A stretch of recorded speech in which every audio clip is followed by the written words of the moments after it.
of the procession of Ndichie Onitsha Nonaya Onya Areh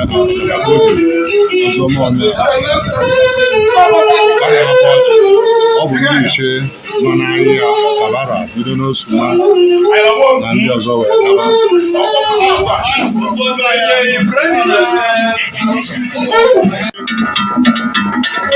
Ya bịa na-ete egwu na Ogbalido na be Onya Okechukwu Areh of Onitsha.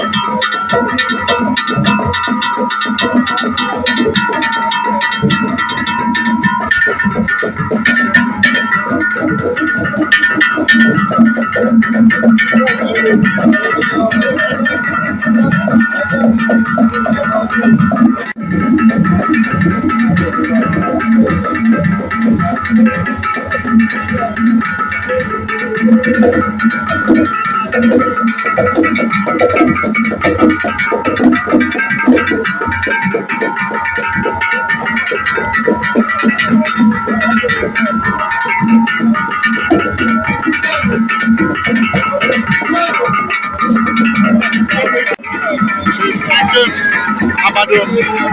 esa abudo obi ana agba Ogbalido na be Onya Ozoma asakala obi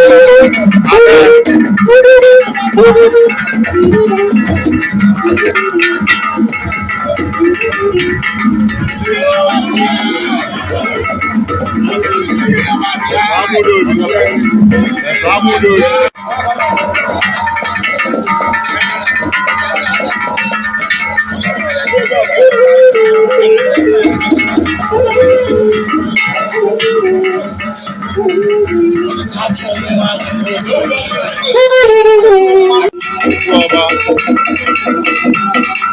Ogbu ọba Onitsha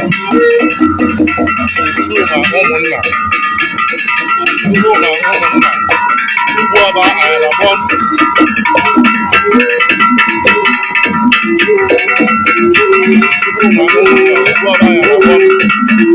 onye ọnwa agbata ọbịa na-agba ọba na-agba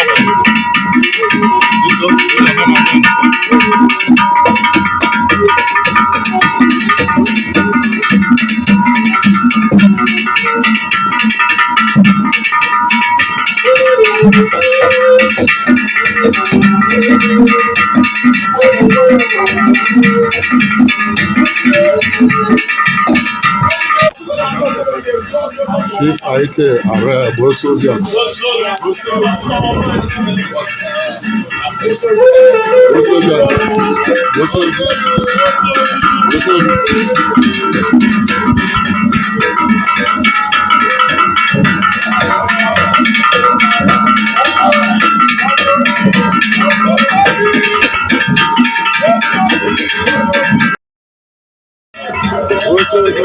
na ụmụnne galagide arụ ọ bụ ụmụnne ji ebe ndị obi gboro ndị ogbe olu batị ka abịa na ji ebe nwanne ebe ego bụ ose obi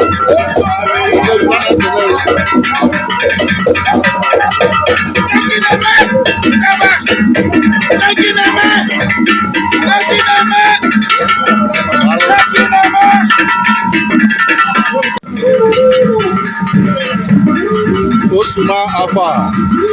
Ifeka Oboli Surveyor General of Nigeria retired.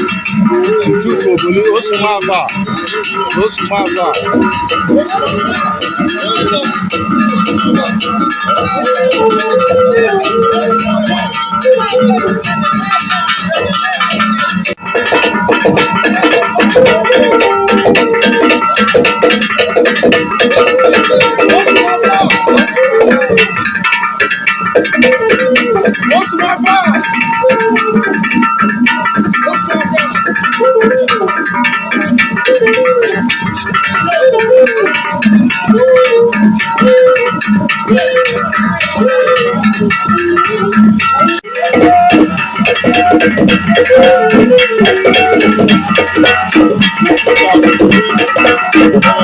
Areh